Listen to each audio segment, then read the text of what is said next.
વિદુરજીને પૂછશો તો એ કહેશે કે હા ખાધી, મારા ઘરે આવી ને બંટીનો રોટલો અને તાંદરજાની ભાજી ખાધી. સબરીબાઈને પૂછશો તો એ કહેશે અરે મારા એઠા બોર ખાધા, મારા એઠા બોર ખાધા. સુદામાજીને પૂછશો તો કહેશે કે મારા તાંદુલ, મારા પૌવા ખાધા. ભક્ત કહે છે ખાધા, એ ખાય છે. આ લીલા રહસ્ય છે ભગવાનનું. અગ્રજ અપી અયમ, કનૈયા આ તારો મોટો ભાઈ અગ્રજ એ કહે છે તે ખાધી.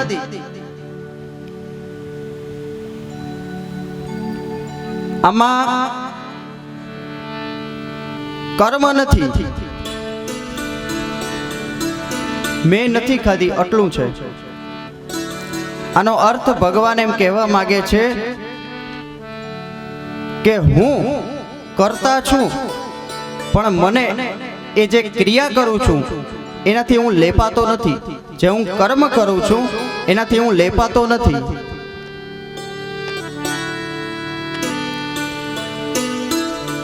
આપણે ધ્યાનમગ્ન થઈ એકદમ ધ્યાનથી કથા સાંભળતા હોઈએ. આંખ એ એની રીતે એના પલકારા થયા કરે છે, શ્વાસ એની રીતે ચાલુ છે, હૃદયના ધબકારા એની રીતે થયા કરે છે, આપણા શરીરમાં લોહી એની રીતે વહ્યા કરે છે. એ આપણે હાથે કરીને આ બધું કરીએ છીએ, આપણું ધ્યાન છે. આપણે હાથે કરીને લોહીને આમ અંદરથી પરિભ્રમણ કરાવીએ છીએ, હૃદયના ધબકારાને આપણે હલાવીએ છીએ નહીં. ક્રિયા અને કર્મમાં ભેદ છે, તફાવત છે. ક્રિયા અને કર્મ શબ્દ આમ એક લાગશે પણ એમાં તફાવત છે. શું? અહંકાર રહિત થઈને કરવામાં આવેલું કાર્ય એ ક્રિયા, અને હું કરું છું એવી ભાવનાથી કરવામાં આવેલી ક્રિયા એ કર્મ બને છે. અને કર્મમાં માણસ બંધાય છે. હું બોલું છું તો આ કર્મમાં હું બંધાઉં છું. અહમપણાના ભાવથી જે થતી ક્રિયા છે એ કર્મ બને છે. પણ ભગવાન એમ કહેવા માંગે છે કે હું કર્મમાં લેપાતો નથી. આ ક્રિયા એની આપમેળે થયા કરે છે.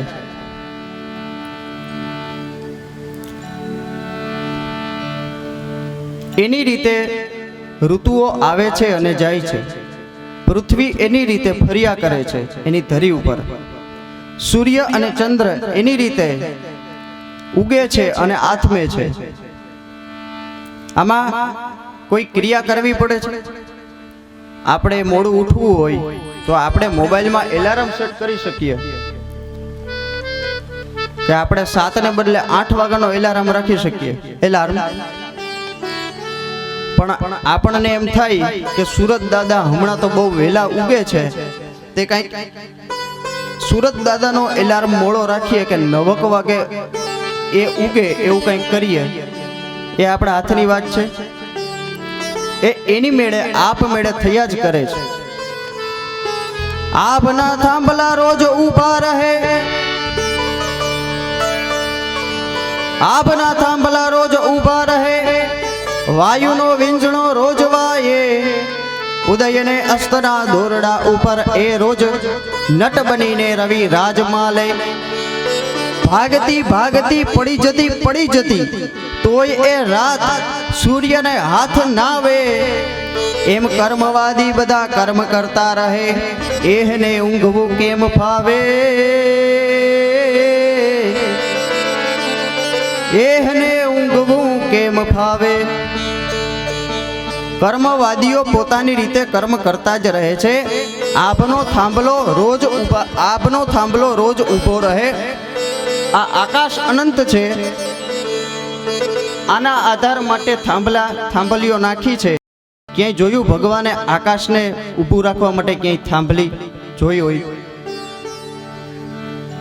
એવું ક્યાંય જોવામાં આવ્યું કે આ આકાશને આમ ઊભું રહીને એટલે ભગવાને થાંભલી નાખી છે? આભનો થાંભલો રોજ ઊભો રહે, વાયુનો વીંજણો રોજ વાય. આ પવન એની રીતે ફરિયાદ કરે છે. સૂરજ અને ચંદ્ર એની રીતે ઉગ્યાને આથમ્યા કરે છે. કર્મવાદી એની રીતે કર્મ કરતા રહે છે. અને આ કર્મવાદીઓને ઊંઘવું કેમ ફાવે? સતત પોતાના કાર્ય કરતા જ રહે છે. જેમાં અહંપણાની ભાવના નથી, એ ક્રિયા. ભગવાન ક્રિયા કરે છે. આપણે સામાન્ય શબ્દોમાં નથી બોલતા. પાપ કર્મ, પુણ્ય કર્મ. કોઈ દિવસ એવું સાંભળ્યું પાપ ક્રિયા, પુણ્ય ક્રિયા? બોલીએ તો કેવું અજુગતું લાગે. પાપ ક્રિયા, પુણ્ય ક્રિયા, આ વળી શું? કંઈક વિચિત્ર લાગે છે શબ્દ. પાપ કર્મ, પુણ્ય કર્મ. શું કામ? એને કર્મ એ કરવું પડે છે, ક્રિયા એની મેળે થાય છે. પાપ પણ કરવું પડે છે, ભૂલે ચૂકે પણ ભલે થતી હોય, પણ એમાંય અહંપણાની, હુંપણાની ભાવના તો છે જ. એમ પુણ્ય પણ કરવું પડે છે ને. આપણે આ બધા શું કરીએ છીએ? પુણ્ય તો કરીએ છીએ.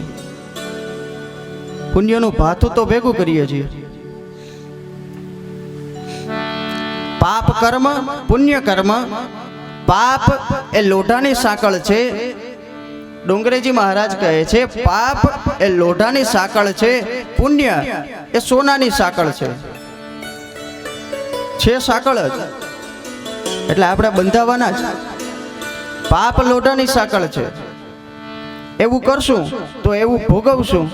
અને પુણ્ય એ સોનાની સાંકળ છે. પુણ્ય કરી અને માણસ એવી ઈચ્છા રાખે છે કે સ્વર્ગાદી સુખોની પ્રાપ્તિ થશે.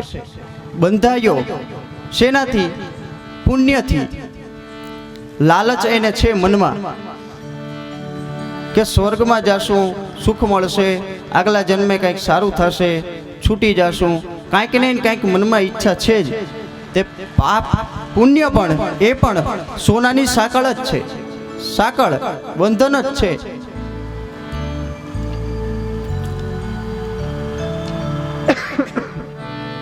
યશોદાજીએ કહ્યું આ બધા કહે છે, બતાવ તે ખાધી છે કે નહીં?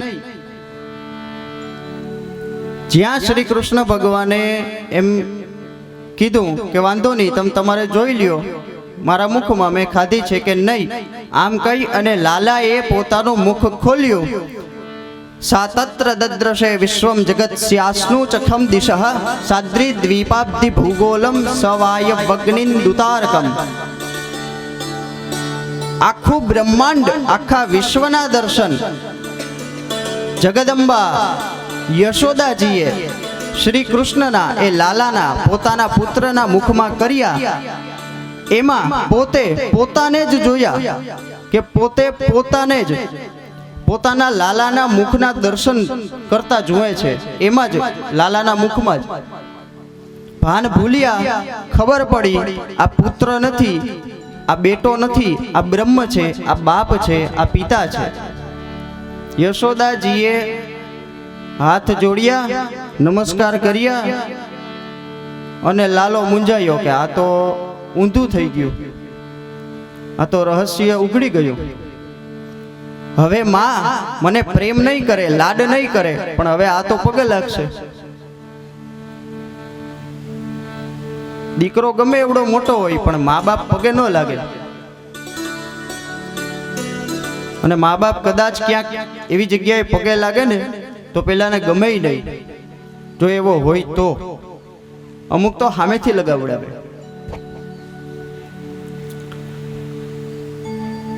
લાલાએ માયાને બોલાવી અને કહ્યું મારી માને વળગ. તે માયાએ કીધું તમે તે કેવા છો? તમારી માને વળગવાનું કહો છો? તો કે હા. સંતોએ માયાના 3 પ્રકાર બતાવ્યા છે. સ્વજન મોહિની માયા, વિમુખજન મોહિની માયા. વિમુખજન મોહિની માયા જે ભગવાનને માનતા નથી એવા લોકોને મોહ થાય એ વિમુખજન મોહિની માયા છે. આપણે હમણાંના સમયમાં જોતા હશું, ઘણા બધા લોકો એવું બોલતા થયા છે કે અમે રામકૃષ્ણને માનતા નથી, બ્રહ્મા વિષ્ણુ મહેશને માનશું નહીં. આ વિમુખજન મોહિની માયા છે, એ એને વળગી છે. એમાં એનો દોષ નથી બિચારાકનો, એ બધાના ભાગ ફૂટેલા છે તે એ આવું બોલે છે. આપણે ચોથા સ્કંદની કથા જોઈ ગયા ને, આ બધા વેન રાજાના વંશજો. વિમુખજન મોહિની માયા. વસુદેવજી જ્યારે કારાગૃહમાં હતા ત્યારે એ સમયે લાલાને લઈ અને ગોકુલમાં આવતા હતા ત્યારે કંસના જે દ્વારપાલો હતા એ બધા મૂર્છિત થયા હતા, નિદ્રામાં, ગાઢ નિદ્રામાં સૂતા હતા. એ વિમુખજન મોહિની માયા એને ત્યાં વળગી હતી.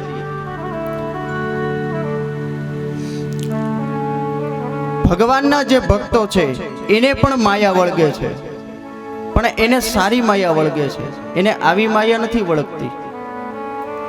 અને ભગવાન પોતે પણ મોહિત થાય છે. શેમાં? શ્રી રાધાજીમાં. વિમુખજન મોહિની માયા, સ્વજન મોહિની માયા અને સ્વમોહિની માયા, આવા 3 પ્રકાર છે. જે ભગવાનને માનતા નથી એને જે માયા વળગે એ વિમુખજન મોહિની માયા. જે ભગવાનને માને છે એને માયા વળગતી નથી. એ માયા કેવી છે? એ માયા માં જેવી છે. ઘરમાં બાળક હોય નાનકડું અને બહુ તોફાન કરતું હોય તો માં એના કામમાં વ્યસ્ત હોય, પણ વારે વારે આ રડ કરતું હોય, બહુ તોફાન કરતું હોય ને એવું કરતું હોય ને એટલે શું કરે? એ માં બાળકને ઉઠાવે અને એના પિતાની ગોદમાં આપે અને કહે કે આને સાચવો, ત્યાં હું મારું કામ પતાવી લઉં, ઘરકામ આટોપી લઉં. એમ સ્વજન મોહિની માયા, એ માયા માં જેવી છે. બહુ રડારડ કરે ને ભગત એટલે આ માયા ઉપાડી અને પરબ્રહ્મ પિતાના ખોળામાં સોંપી દે કે આને સાચવો. એ માં જેવી માયા, એ માં શ્રી રાધાજી છે, શ્રી સીતાજી છે. અને સ્વમોહિની માયા, ખાલી આપણને બધાને જ મોહ થાય છે આવો એવું નહીં, ભગવાન પોતે મોહ પામે છે શ્રી રાધાજીથી. એમાં મોહ પામે છે. રાધાજી એ ભગવાન શ્રી કૃષ્ણની આહ્લાદીની શક્તિ છે, ભક્તિ છે. મુખ વિશ્વરૂપનું દર્શન કરાવ્યું પોતાના મુખમાં. ભગવાન એમ કહેવા માંગે છે કે માં ખાઈ તો ઈ શકાય કે જે મારાથી જુદું હોય, મારાથી જુદું તો કંઈ છે જ નહીં. નેહ નાનાસ્તિ કિંચન, મારાથી જુદું કંઈ છે જ નહીં. માં હું એકલો નથી, મારા મુખમાં આખું બ્રહ્માંડ સમાયેલું છે.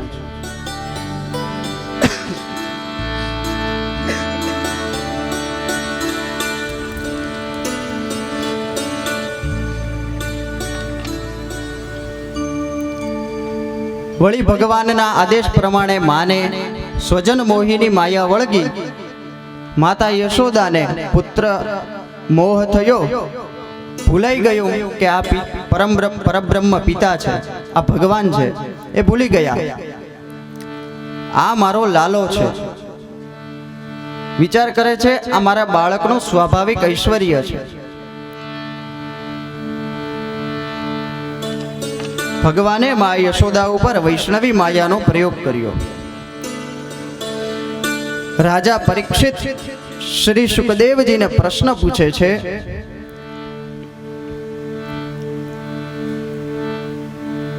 હે સુખદેવજી, જે સૌભાગ્ય નંદ દેવકી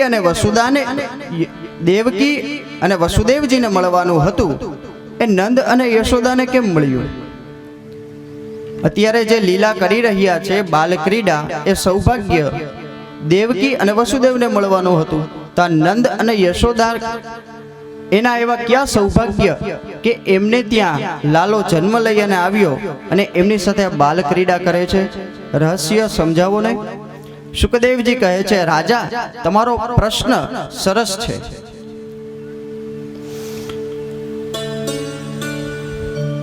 નંદ અને યશોદા એ પૂર્વજન્મમાં નંદજી દ્રોણ નામના વસુ અને યશોદાજી એમના પત્ની ધરા નામના પત્ની હતા. એમણે બ્રહ્માજીની આજ્ઞાથી ગાયોની એટલી બધી સેવા કરી તે ભગવાન પ્રસન્ન થયા અને કહ્યું કે હું તમારે ત્યાં દીકરો થઈ અને આવીશ. ભલે જન્મ દેવકી અને વસુદેવથી લઉં, પણ તમારે ત્યાં દીકરો થઈ અને આવીશ, તમારા આંગણે રમીશ. આ ધરા અને દ્રોણ નામના વસુ એ જ નંદ અને યશોદા. એને ત્યાં ભગવાન આપેલા વરદાન અનુસાર પુત્ર બનીને આવ્યા છે. સુખદેવજી આગળની કથા સમજાવે છે. એકદા આગળની કથા, આગળની લીલા શરૂ થાય છે એ પહેલા શબ્દ આવે છે એકદા. શ્રીમદ ભાગવતમાં જ્યાં જ્યાં એકદા શબ્દ આવ્યો ત્યાં ત્યાં કોઈ વિશિષ્ટ પ્રસંગ છે. જ્યાં જ્યાં એકદા શબ્દ આવ્યો ત્યાં ત્યાં વિશિષ્ટ પ્રસંગ છે. આપણે જોયેલું 8 દિવસની ભાગવત કથા છે ને, આ તો કઈ 7 દિવસની નથી. એટલે કથાના બીજા દિવસે પ્રથમ સ્કંદની જ્યારે કથા કરી હતી, એના બીજા સત્રમાં સાંજે પરીક્ષિત રાજા મૃગિયા રમવા જાય છે. આપણે એ ચર્ચા કરેલી, એ કથા કરેલી. એમાં શબ્દ આવ્યો તો એકદા. એનો અર્થ મેં ત્યારે સમજાવ્યો હતો. પરીક્ષિત રાજા ત્યાર સુધી મૃગિયા રમવા ગયા નહોતા. તે દાડે એને પહેલી વખત મૃગિયા રમવાની ઈચ્છા થઈ. શું કામ? એને માથે મુગટ પહેર્યો હતો સોનાનો. કોનો હતો? જરાસંધનો. એણે કાંઈ નીતિથી ભેગું કર્યું નહોતું, અનીતિથી ભેગું બધું કર્યું હતું. પરીક્ષિત રાજાએ જ કલીને અનીતિથી કમાયેલા ધનમાં અથવા તો સુવર્ણમાં સ્થાન આપ્યું છે. ત્યાં એકદા શબ્દ આવ્યો હતો. આ પ્રસંગની જ્યારે શરૂઆત થઈ છે ને ત્યારે અહીંયા એકદા શબ્દ આવ્યો, વિશિષ્ટ પ્રસંગ બતાવે છે.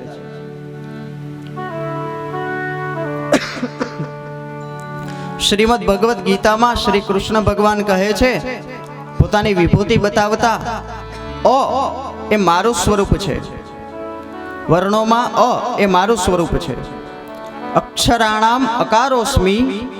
એટલા માટે જ શ્રીમદ ભગવદ્ ગીતાની શરૂઆત જ્યારે ઉપદેશ દેવાની શરૂઆત કરીને અર્જુનજીને, ત્યારે શ્રી કૃષ્ણ ભગવાને શેનાથી શરૂઆત કરી? અશોચ્યાનન્વ શોચસ્ત્વમ પ્રજ્ઞાવાદાંશ્ચ ભાષસે ગતાસુ ન ગતાસુંશ્ચ નાનુ શોચંતિ પંડિતાઃ. અકારથી શરૂઆત કરી છે. વિભૂતિઓમાં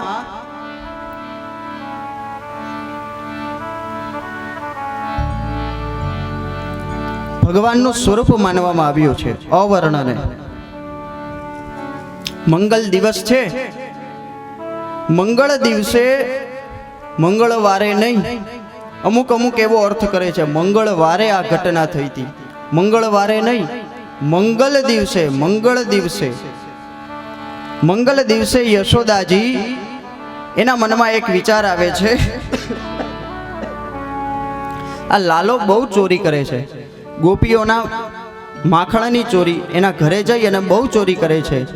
અમારા ઘરે 9 લાખ દેનો દૂધે છે, આટલું માખણ છે, દૂધ છે, દહીં છે, તેમ છતાં અમારા ઘરનું નથી ખાતો, એના પોતાના ઘરનું નથી ખાતો, બીજાના ઘરનું જઈને ખાય છે. એમાં તો એવું શું હશે? વિચાર કરતા કરતા જ એક બીજો વિચાર આવે છે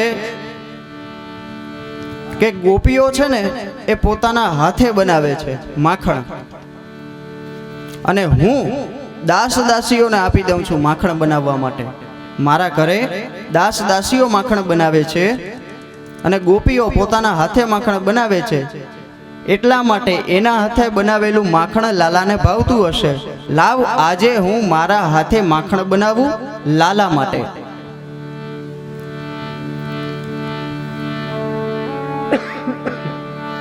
ઠાકોરજી તો ત્યારે રાજી થાય કે જ્યારે આપણે સેવા કરીને પ્રસન્ન કરીએ, સેવા કરાવડાવીને નહીં. સેવા કેટલા પ્રકારની? વિત્તજા સેવા, તનુજા સેવા, માનસી સેવા, 3 પ્રકારની સેવા. વિત્તજા એટલે પૈસાનું દાન કરીને જે સેવા કરીએ આપણે સત્કાર્યોમાં, સત્સંગમાં, એ વિત્તજા, રૂપિયાથી થયેલી સેવા. તનુજા સેવા શારીરિક દોડાદોડી કરીને, આવા મોટા કાર્યો કરવા હોય તો આયોજકો જે હોય એ 5 મિનિટ જ્યાં નિરાતનો શ્વાસ લઈ ત્યાં વળી કંઈક પ્રશ્ન આવે તો વળી એને કથા સાંભળતા સાંભળતા ઉઠીને જવું પડે. શરીરથી જે તનતોડ મહેનત કરીને જે સેવા કરે છે, આપણે શાંતિથી બેસીને સાંભળી શકીએ છીએ. એમાં આ તનુજા સેવા કરનારાઓ જેટલો વર્ગ છે ને, એ બધા આભારી છે. એને કાંઈક ને કંઈક પ્રશ્નો આવે વળી એને ઉઠીને જવું પડે. એ તનથી જ થયેલી સેવા છે. ત્રીજી માનસી સેવા, મનથી જે સેવા કરીએ તે.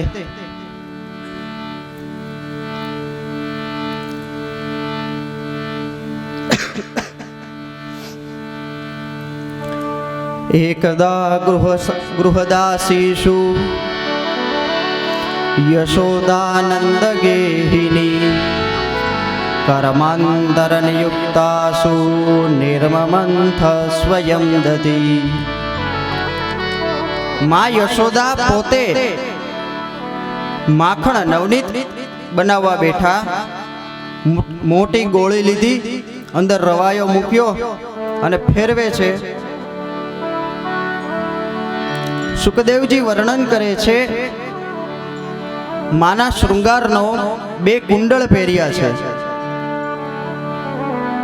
માએ ચોટલો બાંધ્યો છે, એમાં વેણી ગૂંથી છે, અલગ અલગ પુષ્પો છે. એ રવાયો ફેરવવાને કારણે ધરતી ઉપર ખરતા જાય છે. હાથમાં બંગડીઓને એવું બધું આભૂષણો પહેર્યા છે, તે એનો મધુર રવ એટલે અવાજ આવતો જાય છે. અને નવનીત એટલે કે માખણ એ કાઢવા બેઠા છે. એનો અર્થ શું?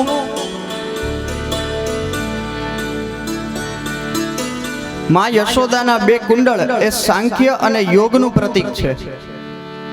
ષડદર્શન છે, એ આપણે ચર્ચા કરી ગયા કપિલ જન્મ સમયે, કપિલ ગીતા સમયે. યાદ રાખીએ તો ને. સાંખ્ય અને યોગ એ માના 2 કુંડળ છે. માં પોતાના મનથી વિચાર કરે છે, લાલાના ચરિત્રોનું ગાયન કરતા જાય છે. વેદ ઉપનિષદ એ બધાનું મંથન કરી અને નવનીત સાર એ જે નીકળે એ કાઢવા બેઠા છે. એટલામાં કનૈયો આવે છે, રવાયો પકડી લે છે, મંથન અટકી જાય છે. કનૈયો જાણે કહે છે કે આ પંડિતો, વિદ્વાનો, બધા તત્વજ્ઞાનીઓ એ ભલે પોતાની મનીષાની મથાની લઈ અને મંથન કરીએ રાખે ને ભલે સાર ગોતે તમારે, પણ એનો સાર એ પરબ્રહ્મ પરમાત્મા એ હું દીકરો થઈને આવી તો ગયો છું, માં તું આ મહેનત ન કર, એમ કહી અને કનૈયો રવાયો પકડે છે.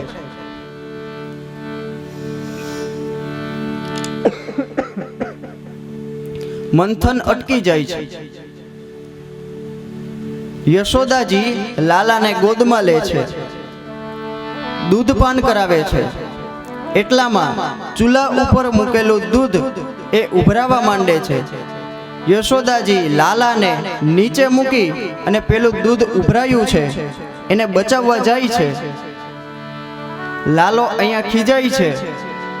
સારી મજાની ચટણી વાટવાનો પથરો એ લઈ અને પેલી ગોળીમાં જોરથી મારે છે.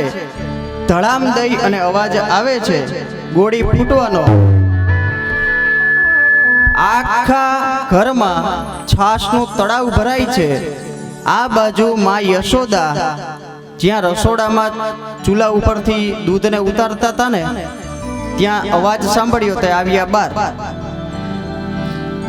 આવી અને જોયું આખું ઘર છાશમાં રેલમ છેલ છે. કનૈયો એને ઠીકરી લીધી, ઉપર માખણનો લોંદો લીધો, અને જ્યાં બહાર નીકળો આંગણામાં ત્યાં તો 5-7 વાંદરા, 2-4 કૂતરા, 2-3 કાગડા એ બધા રાહ જોઈને ઊભા હતા. એ ખાતો ખાતો ધીમે ધીમે આવતો તો માએ જોયું, માં ખીજાણા, સોટી લીધી, ધીમા ધીમા પગે કનૈયાને પકડવા આવે છે. પણ ત્યાં રસ્તામાં કંઈક વચ્ચે પડ્યું હશે, તે જ્યાં પગ ભટકાણો માના ઝાંઝરાનો અવાજ આવ્યો, કૃષ્ણના કાન ચમક્યા. પેલો માખણનો લોંદો ભરેલી ઠીકરી હતી, વાંદરા તરફ ઘા કર્યો અને દોડવા લાગ્યા. આંગણામાંથી ઓસરીમાં, ઘરમાંથી ઓસરીમાં, ઓસરીમાંથી ઘરમાં, ઘરમાંથી ઓસરીમાં, ઓસરીમાંથી ઘરમાં. એની પાછળ પાછળ યશોદાજી, બેય મા દીકરો ઘરમાંથી ઓસરીમાં, ઓસરીમાંથી ઘરમાં, ઘરમાંથી આંગણામાં, આંગણામાંથી ઘરમાં. ઘણી દોડાદોડી કરી. યશોદાજીનું શરીર થોડું ભારે, થોડા સમય સુધી દોડ્યા, થાકી ગયા, બેસી ગયા.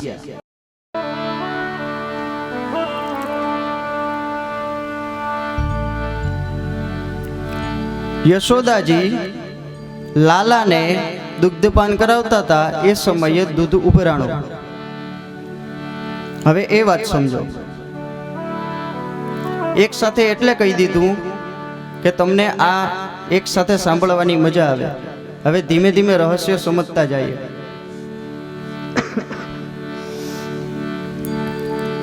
એ દૂધ લેવા દોડ્યા એટલે લાલાને ખીજ ચડી. મારાથી વધારે વાલું માને દૂધ છે એમ માની અને લાલાએ પેલી ગોળીને ફોડી. હવે યશોદાજી કોઈ માને પોતાના દીકરાથી વધારે વાલું કાંઈ હોય જ નહીં.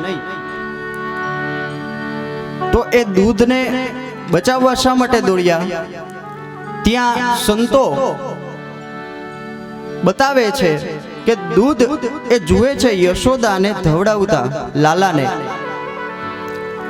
તે દૂધ વિચાર કરે છે કે આ યશોદાજી કેટલા ભાગ્યશાળી છે. લાલાના મુખમાં યશોદાજી દૂધપાન કરાવે છે. લાલો બહુ જમી લેશે તો અમને પછી પીશે નહીં, અમને પીશે નહીં, તમારે એમને પડ્યું રહેવું પડશે. એટલે દૂધ જાણે એમ કેતું આવે છે કે એ લાલા વધારે પીશ નહીં, વધારે પીશ નહીં, વધારે પીશ નહીં, એમ કરતું કરતું તપેલીમાંથી ઉભરાઈ અને જાણે લાલા તરફ ગતિ કરે છે. બીજો અર્થ સંતો એવો બતાવે છે, ભગવાનના 2 મુખ છે. એક બ્રાહ્મણો, એ ભગવાનનું મુખ છે, અને બીજું મુખ છે ભગવાનનું અગ્નિ. ચૂલા ઉપર મૂકેલું છે દૂધ ગરમ કરવા. દૂધે જોયું યશોદાજીને પયઃપાન કરાવતા, દૂધપાન કરાવતા, સ્તનપાન કરાવતા. તે દૂધે વિચાર કર્યો કે લાલો યશોદાજીનું દૂધ પીએ છે, અમને પણ ઈચ્છા થઈ કે અમારું પણ પાન કરો ને. અગ્નિ એ પણ ભગવાનનું મુખ ગણાય. દૂધ ઉભરાયું, ચૂલાની હેઠે અગ્નિ હતો ને ત્યાં પડ્યું ઉભરાઈને.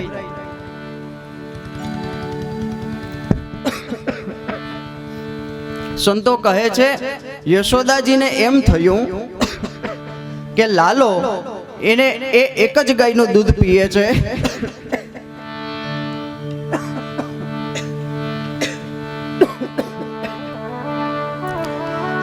લાલો એક જ ગાયનું દૂધ પીએ છે, ગંગી ગાયનું. એને ગંગી ગાયનું દૂધ બહુ વાલું છે. હવે આ થોડુંક વધ્યું છે, એ જો ઉભરાઈ જશે તો લાલો પછી જ્યારે માંગશે, ભૂખ્યો થશે ને, આ ઉભરાઈ જશે, રહેશે નહીં, તો હું એને આપીશ શું? એટલે યશોદાજી લાલાને પકડી બાજુમાં મૂકી અને દૂધ ઉભરાયું એ બચાવવા દોડ્યા.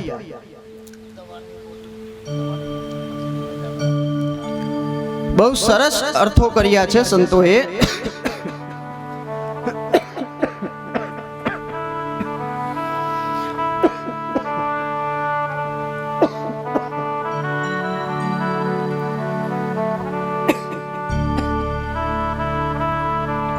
સંતો બહુ સરસ અર્થો બતાવે છે. યશોદાજી દોડ્યા, થાકી ગયા, તે લાલાને દયા આવી. ધીમે ધીમે લાલો યશોદાજીની પાસે આવ્યો અને યશોદાજીએ પકડી લીધો.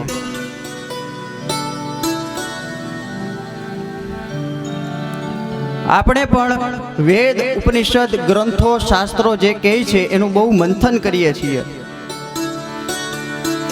પછી થાકી જઈએ છીએ, જેમ યશોદાજી થાકી ગયા એમ, અને બધું મૂકી દઈએ છીએ. પણ આપણામાં અને એનામાં, યશોદાજીમાં ફેર છે. આપણે એમ સમજીએ છીએ કે આમાં બધા ગપ્પા જ માર્યા છે, આ બધું ખોટું જ છે. એ આપણી ભૂલ છે મોટામાં મોટી. થાકીને બેસી જાવ, પણ આવું ન માનશો તો કનૈયો સામેથી આવીને પકડાવવા આવશે સામેથી. યશોદાજીએ સોટી લઈને દોડતા હતા, થાકી ગયા, તે સોટીને બાજુમાં મૂકી દીધી. સોટી એ અભિમાનનું પ્રતીક છે.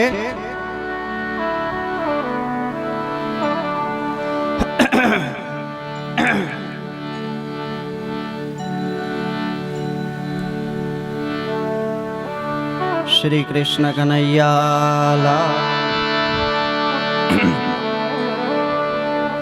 સોટી એ અભિમાનનું પ્રતીક છે. કનૈયો જાણે એમ કહેવા માંગે છે કે માં, અભિમાનથી કોઈ મને પકડવા ઈચ્છે ને તો હું નથી પકડાતો. અભિમાન મૂકીને કોઈ મને પકડવા આવે, મારી પાછળ દોડે, તો હું સામેથી ચાલીને પકડાવું છું. યશોદાજી આદે એવા ખીજાયા. વિચાર કર્યો, આજે કહ્યું લાલાને તને આજે બપોરનું જમવાનું મળશે જ નહીં.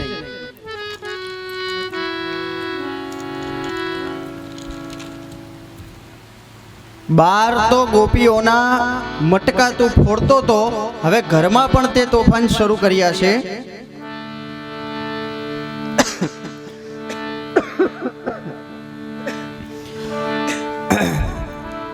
હવે જો હે ભગવાન, હવે જો ઘરમાં પણ તે તોફાન શરૂ કર્યા છે, અને જો એ દંડની સજા તને નહીં કરું તો તારા તોફાન દિવસે ને દિવસે વધતા જશે. યશોદાજીએ દંડ દેવાનું નક્કી કર્યું. ખાંડણીયા પાસે લાવ્યા, ઊભો રાખ્યો લાલાને. અંદર જઈ અને દામણા દોરીઓ લઈને આવ્યા. જ્યાં બાંધવા જાય 2 આંગળ ટૂંકી પડે. વળી બીજી દોરીઓ સાથે લઈને આવ્યા, ગાંઠ મારી પેલીની સાથે.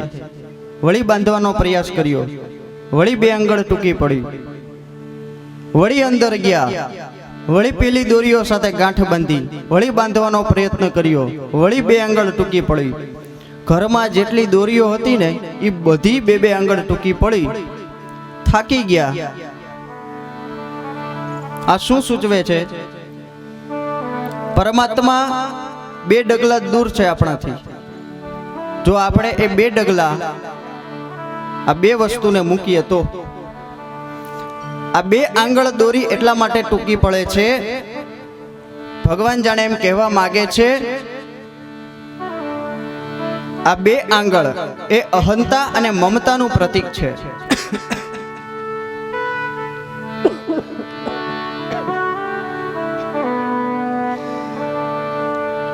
એ અહંતા અને મમતાનું પ્રતીક છે. માએ અહંતા અને મમતા બંને મૂક્યા અને લાલો બંધાયો ખાંડણિયા સાથે. નામ પડ્યું દામોદર. દામણાથી બંધાયા. અહીં ઉદર ઉપર દોરીથી બંધાયા. નામ પડ્યું દામોદર. યશોદાજીએ સજા કરવા માટે ભોજન ન આપવાનું નક્કી કર્યું.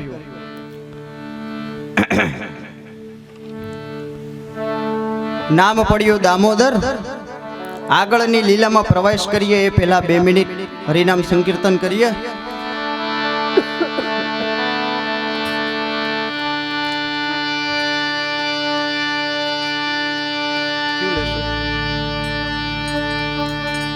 બાલ મુકુંદા જય નંદ લાલા કૃષ્ણ કનૈયા જય ગોપાલા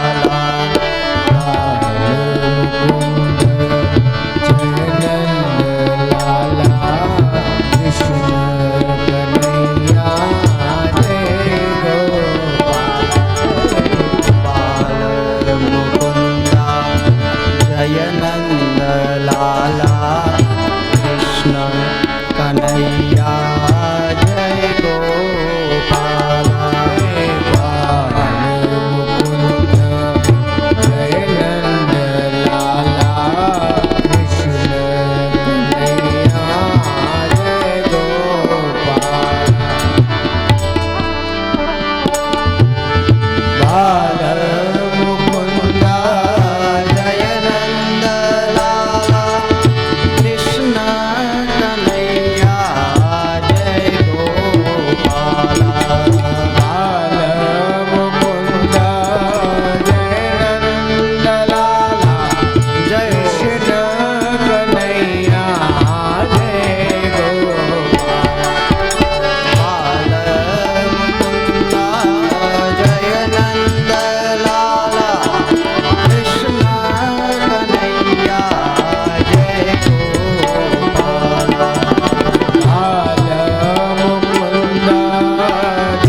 ભગવાન બંધાયા દામણાથી,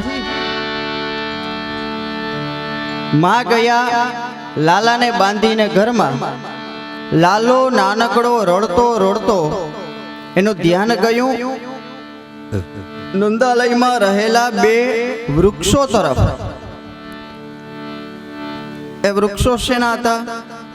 યમલાર્જુનના વૃક્ષો હતા. આ બાજુ થોડેક દૂર ગ્વાલ મિત્રો બધા રમી રહ્યા છે, ગોપ બાળકો બધા રમી રહ્યા છે. નાનકડો લાલો એ રડતો રડતો આંખ ઉપર આમ હાથ નાની નાની મુઠ્ઠીઓ ચોડતો ચોડતો ધીમે ધીમે આવે છે. પેલા બે વૃક્ષો પડ્યા હતા ને, ઊભા હતા ને, ત્યાં પાસે આવે છે અને વૃક્ષની વચમાંથી પસાર થવાની કોશિશ કરે છે. ભગવાન તો પસાર થઈ ગયા, પેલો ખાંડણીયો હતો ને એ આડો પડી ગયો. ભગવાને સહેજ જોર લગાવ્યું, ભયંકર અવાજ સાથે પેલા બંને વૃક્ષો એ ધરાશાયી થયા, પડી ગયા. એમાંથી બે દિવ્ય પુરુષો પ્રગટ થયા ભગવાનના ચરણના સ્પર્શથી.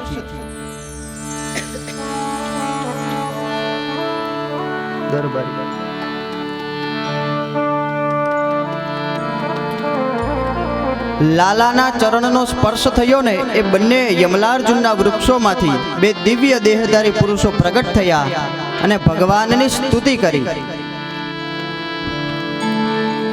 વાણી ગુણાનુકથને શ્રવણૌ કથાયામ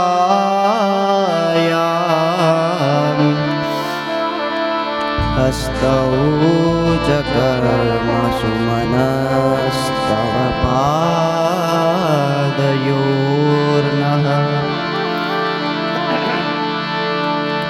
સ્મૃત્યાં શિરસ્તવ નિવાસ જગત પ્રણામે દ્રષ્ટિ સતામ દર્શનેસ્તુ ભવતનૂનામ.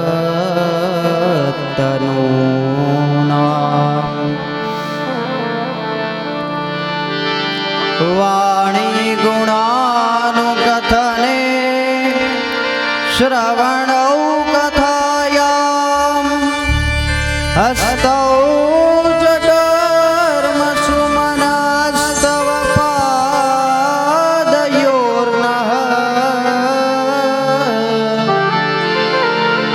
વાણી ગુણાનુકથને શ્રવણૌ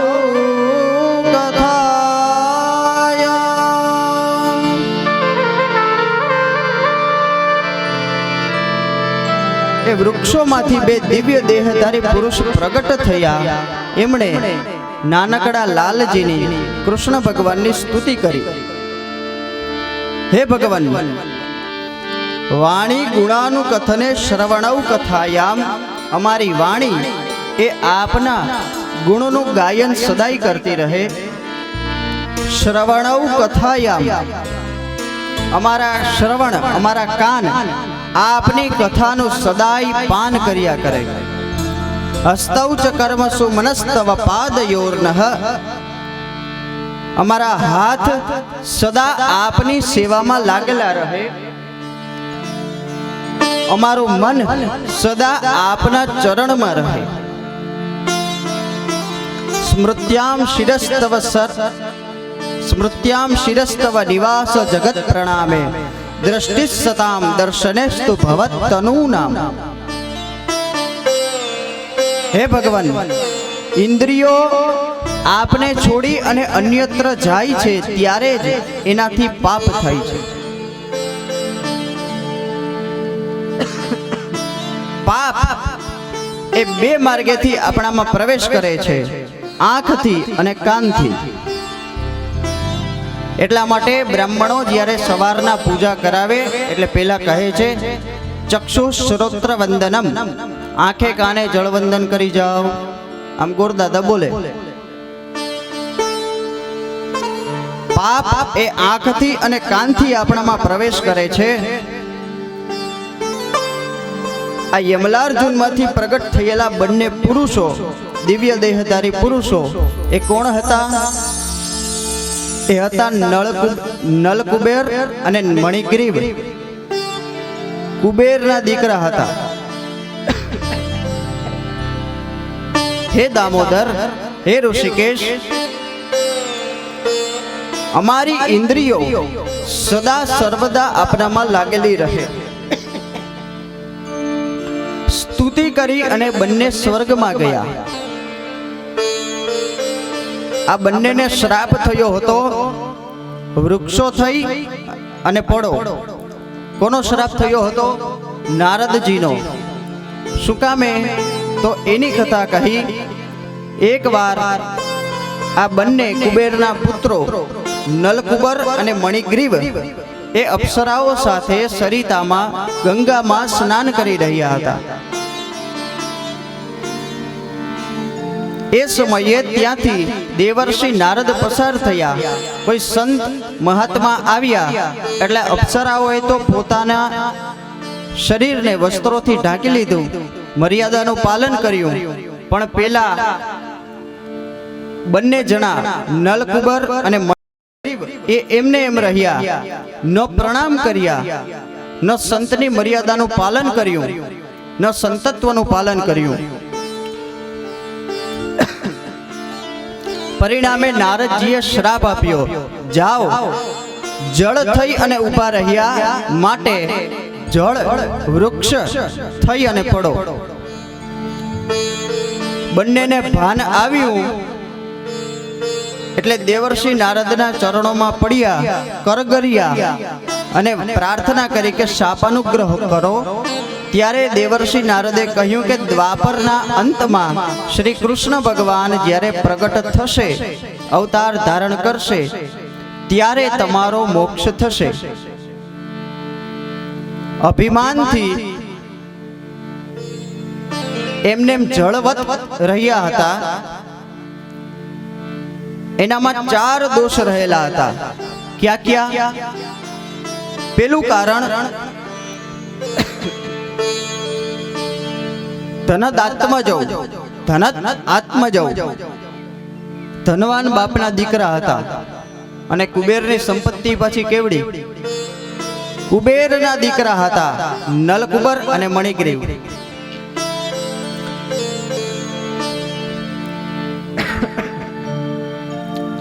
ઘણીવાર માણસ પાસે સંપત્તિ હોય છે પણ સન્મતિ નથી હોતી. સંપત્તિ હોય, સન્મતિ હોય તો સંતતિ નથી હોતી. સંપત્તિ, સન્મતિ અને સંતતિ હોય તો સ્વાસ્થ્ય નથી હોતું. ઘણીવાર ભાઈ પાસે કાવડિયા ન હોય, પૈસાદાર ન હોય, રૂપિયા ન હોય તો એવા વિચાર હોય, સારા સારા વિચાર કરે. હોસ્પિટલો બંધાવીશું, નિશાળ, કોલેજ, સ્કૂલ આવું ખોલશું, કોકનું આરોગ્ય સુધરે, કોકને વિદ્યા મળે, એવા કાર્યો કરીશું. આવા વિચાર ક્યારે કરે છે? જ્યારે એની પાસે રૂપિયા નથી. અને જ્યારે એનો ઈ જ માણસ પૈસાવાળો થાય ત્યારે ભાઈના વિચાર બદલાઈ ગયા હોય છે. પછી એના રૂપિયા એ સેવામાં ન જાય, સટ્ટામાં જાય. પછી વધારે ને વધારે આમાં વધારો કેમ થતો જાય, એવા માર્ગે જુગારમાં ને સટ્ટો લગાડે, પેલું કરે, આ કરે, એવા માર્ગે વપરાય. જ્યારે પૈસા નથી હોતા ત્યારે સારા વિચારો હોય છે, અને જ્યારે સંપત્તિ આવે છે ત્યારે ભાઈના વિચારો બદલાઈ ચૂક્યા હોય છે. આ બધું જ એક સાથે હોવું, એમાં ભગવાનની કૃપા હોય તો જ થાય. ધનદાત્મજૌ પહેલું કારણ, ધનવાન બાપના દીકરા હતા. બીજું કારણ, સારી પોસ્ટ ઉપર હતા, સારી પદવી હતી, સારું પદ પ્રાપ્ત હતું. કયું? રુદ્રસ્ય અનુચરૌ. ભગવાન રુદ્ર શિવના અનુચર ગણ હતા, શિવના ગણો હતા. સંપત્તિનું અભિમાન, બીજું સત્તાનું, પદનું અભિમાન. આ કથા એ બતાવે છે કે અભિમાન ન રાખશો કોઈ પ્રકારનું. ધનદાત્મજૌ, બીજું કારણ રુદ્રસ્યાનુચરૌ, ત્રીજું કારણ વારુણી મદિરામ પીત્વા, વારુણી નામની મદિરા પીધી હતી, સુરાપાન કર્યું હતું, મદિરા પીધી હતી એટલે ભાન ભૂલેલા હતા. પછી મગજ ક્યાંથી ઠેકાણે હોય? એકવાર રાજા ભોજ એની સવારી નીકળી એક રસ્તામાંથી. તે બંને બાજુ નગરજનો એ જોવા માટે ઊભા છે. હાથીની અંબાડી ઉપર રાજા ભોજ બેઠા છે. ધીમે ધીમે એનો હાથી આગળ ચાલે છે. એવામાં બંને બાજુ જે નગરજનો ઊભા હતા ને એમાંથી એક જણો બધાને ઠોસા આમ મારતો મારતો આગળ આવ્યો, બરોબર રસ્તાની વચ્ચે. હવે એ ભાઈ નશો કરેલા હતા, મદિરાપાન કર્યું હતું. એટલે રાજા ભોજની સામે જોઈ અને કીધું, એ રાજા ભોજ, હાથી વેચવો છે? રાજા ભોજને કીધું, એ રાજા ભોજ, હાથી વેચવો છે? એટલે રાજા ભોજે હાથીની અંબાડી ઉપર બેઠા બેઠા પોતાના સૈનિકોને કીધું કે આ સદવિચાર વાળા મહાત્માને આપણા મહેમાન બનાવો, આ ભાઈને આપણા મહેમાન બનાવો. સમજાણું કે આને જેલમાં પૂરો, આને આપણા મહેમાન બનાવો. એટલે સૈનિકોએ એને પકડો. સાંજ થઈ હતી, જેલમાં પૂરીને પકડો. એક આખી રાત ગઈ. સવારના ભાઈ ઠેકાણે આવી ગયા હતા. રાજા ભોજ સવારે ઉઠી પોતાનું નિત્ય કર્મ થી પરવારી અને એની સાથે હાથીનો સોદો કરવા આવ્યા.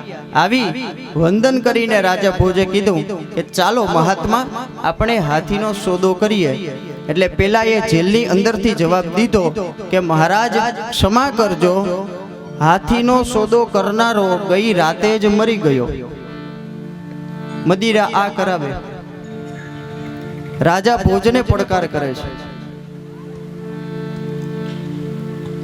વારુણી મદિરામ પીત્વા, વારુણી નામની મદિરા પીધી હતી, નશામાં ચકચૂર બન્યા હતા, એટલા માટે સંતનું અપમાન કર્યું.